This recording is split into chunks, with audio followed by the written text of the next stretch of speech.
Mesdames et messieurs, cet été, des chercheurs de la NASA ont fait une découverte phénoménale.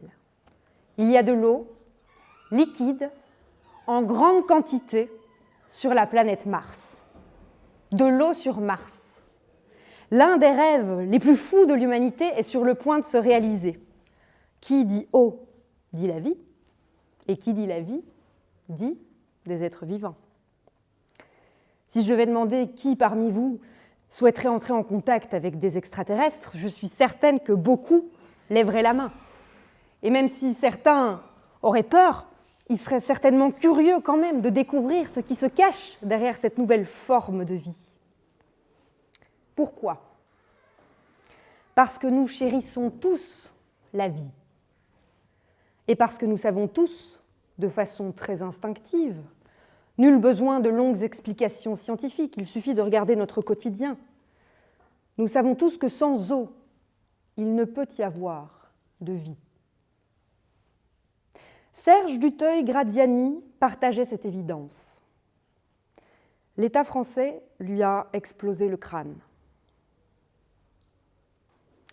Serge a 32 ans, il est guide de montagne. Le matin, Serge entend le cri du jet qui alerte les habitants de la forêt de l'arrivée des humains. Il observe les renardeaux se chamailler dans la neige ou la biche boire l'eau de la rivière. Cette eau douce qui charrie sinueusement la vie, Serge l'a vue se tarir dans les montagnes françaises. Il sait que ça ne présage rien de bon. Mais ce mauvais pressentiment n'est pas que l'intuition approximative d'un hippie en vadrouille. Serge lit la presse, il écoute la radio, il entend les scientifiques du groupe d'experts intergouvernemental sur l'évolution du climat, le GIEC, répéter que la moitié de l'humanité souffre déjà d'une pénurie d'eau aujourd'hui et que si rien ne change dans notre fonctionnement économique global, d'ici 2050, 80% des bassins hydrographiques du monde entier seront en incapacité de nous approvisionner en eau. En d'autres termes, dans 25 ans, la plupart d'entre nous seront encore vivants, il ne restera que 20% de la ressource en eau pour toute l'humanité. Et Serge n'est pas idiot.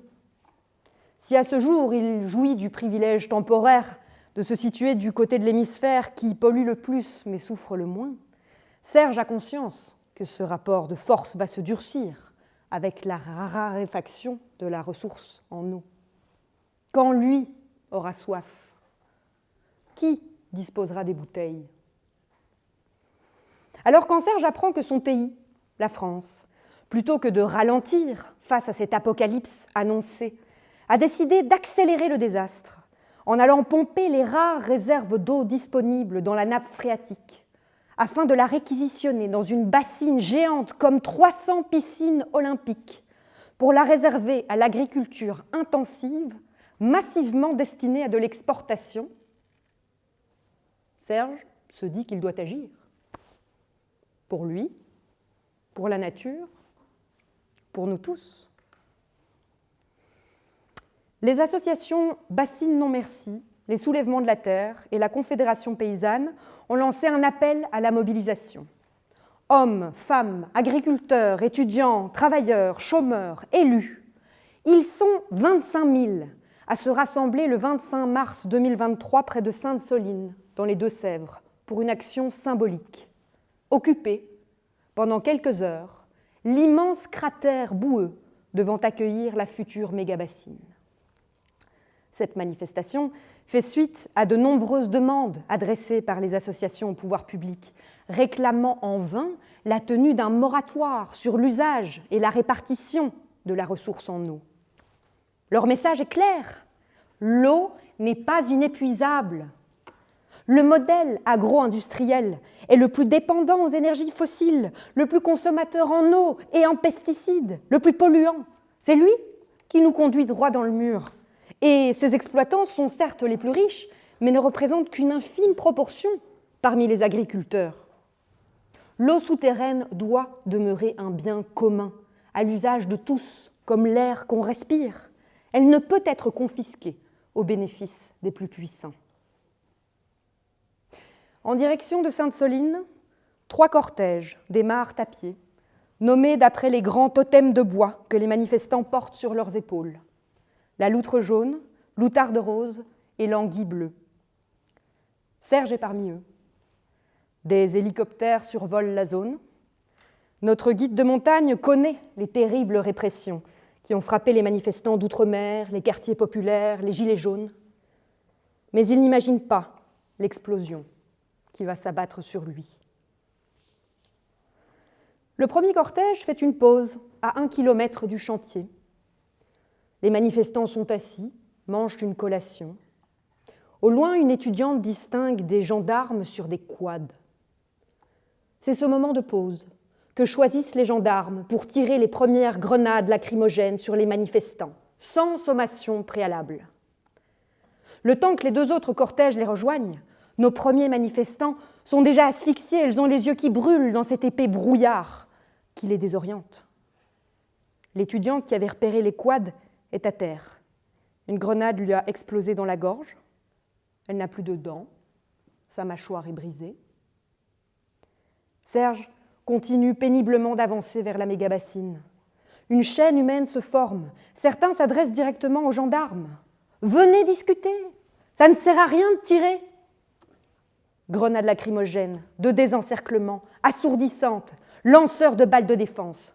Ce jour-là, 5000 munitions seront tirées par les gendarmes en 1h30. 1 par seconde. Les tirs partent dans tous les sens. Ici, une lèvre fendue, là, un œil exorbité, si bien qu'un commandant de gendarmerie, filmé à ce moment-là par un journaliste, crie sur ses collègues qui lancent des grenades vers l'outarde rose. « Non, pas ce cortège-là, mais ils sont cons ou quoi ?» La guerre de l'eau est déclarée.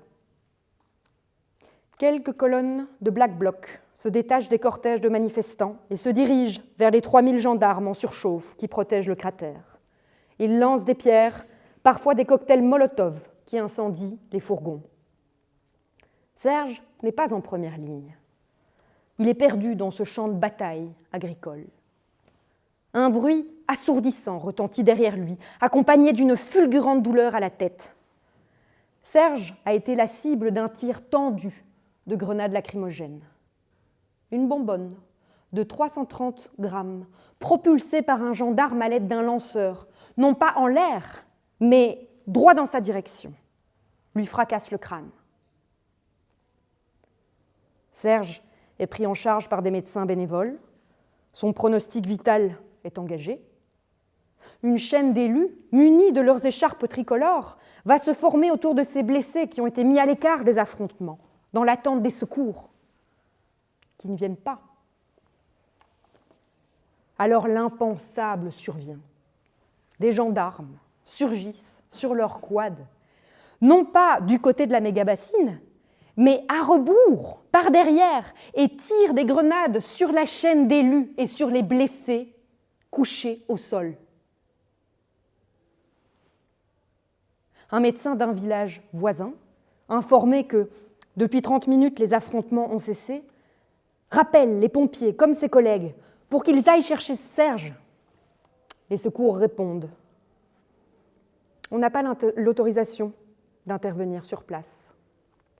Ça ne dépend pas de notre commandement. Cet appel a été enregistré. Serge sera finalement pris en charge plus de 4 heures après le choc. Il restera 1 mois et demi dans le coma. Le bilan définitif de ses séquelles n'est pas encore connu. Il a perdu une oreille, une partie de sa mémoire et porte un casque en lieu et place de sa boîte crânienne. Alors, on m'opposera que la manifestation avait été interdite par la préfète. Je dis que cette interdiction était illégale. La liberté de manifester est un droit sacré, fondamental, protégé par l'article 11 de la Convention européenne des droits de l'homme et par l'article 10 de la Déclaration des droits de l'homme de 1789. Il n'est permis d'y déroger que pour un motif légitime, prévu par la loi et de façon proportionnée. C'est un trou béant dans la terre que l'État a défendu. Il n'y avait rien à protéger. Quel risque Encourait donc l'État à laisser ces manifestants patauger dans la boue pendant quelques heures pour scander leur slogan? On n'installe pas une ZAD sur un terrain recouvert par 10 cm d'eau en permanence. Le risque pour l'État, il était purement symbolique. Et puis en tout état de cause, participer à une manifestation interdite est puni par la loi d'une amende contraventionnelle de 135 €. Voilà. Voilà la réaction qui aurait pu être adoptée par les forces de l'ordre à la suite de ce rassemblement illégal. On m'opposera aussi qu'il y avait des Black Blocs. Il est communément admis que l'État dispose du monopole de la violence légitime.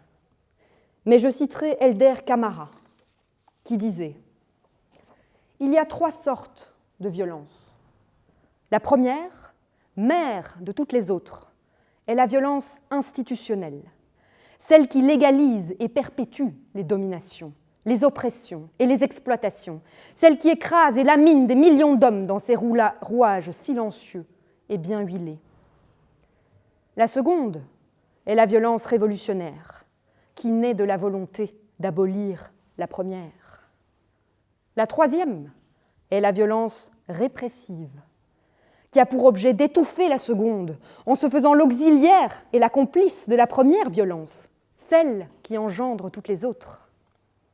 Il n'y a pas pire hypocrisie de n'appeler violence que la seconde, en feignant d'oublier la première qui l'a fait naître et la troisième qui la tue.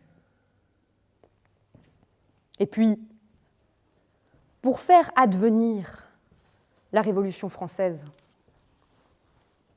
dont on célèbre d'ailleurs ce soir la consécration, il y a eu des juristes, certes, mais avant eux, il y a eu la prise de la Bastille. De toute façon, Serge n'est pas un Black Bloc et ne constituait pas une menace. Il est strictement interdit aux forces de l'ordre de lancer une grenade lacrymogène en tir tendu. Le Conseil d'État vient encore de le rappeler dans un arrêt du 31 mai 2024. Et aucune règle ne les autorise à utiliser des armes contre des civils qui se sont éloignés de la zone de conflit ou qui sont blessés à terre. Nous assistons à un durcissement du pouvoir politique à l'égard des mobilisations sociales, à un usage de la force beaucoup plus décomplexé. Les conditions déplorables d'exercice des forces de l'ordre, additionnées à ces politiques répressives, contribuent à une brutalisation du maintien de l'ordre. Ces mots, je les emprunte à une revue très sérieuse de droit administratif. Mais la guerre de l'eau est aussi une guerre de récit.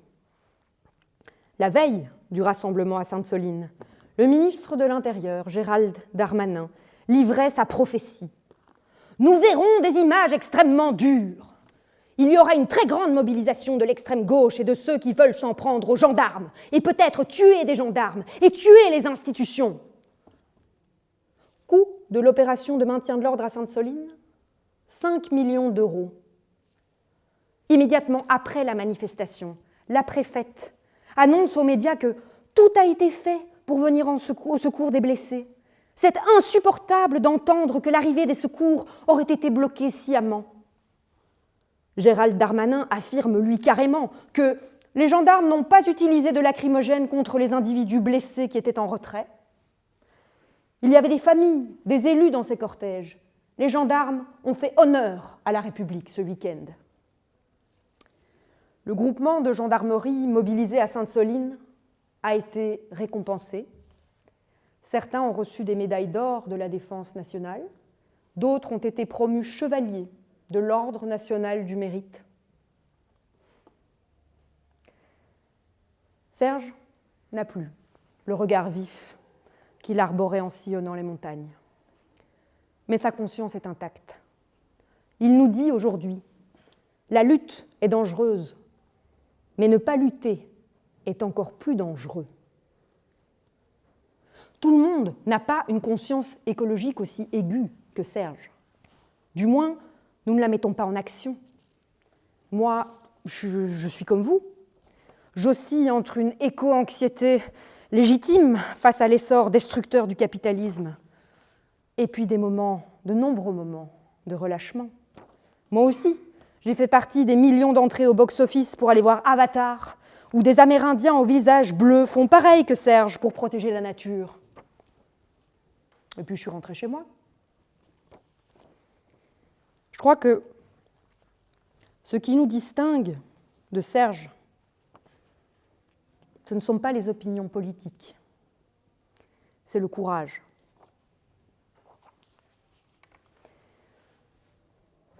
Je m'imagine à quoi pourrait ressembler Montpellier d'ici quelques décennies.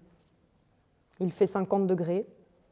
Une énième manifestation a lieu pour contester l'énième prise de pouvoir par un groupe politique qui n'a pas été élu. Les forces de l'ordre se préparent à intervenir. Campés sur la place bétonnée, sous leurs casques, derrière leurs boucliers en plexiglas, les policiers ont chaud. Quelques sandwichs leur sont distribués, mais ils ont soif. Il n'y a pas d'eau. Vers qui vont-ils pointer leurs armes? Le carnage de Sainte-Soline a été entièrement enregistré. Les parents de Serge ont déposé une plainte contre X pour tentative de meurtre et entrave volontaire à l'arrivée des secours. Des enquêtes sont en cours au sein de l'inspection générale de la gendarmerie nationale. À ce jour, aucune décision n'a été rendue. J'ai besoin de croire que le droit peut encore servir à quelque chose dans notre société. Montrons aux jeunes générations qu'elles peuvent lutter pour le bien commun sans craindre d'être défigurées. Pas de justice, pas de paix.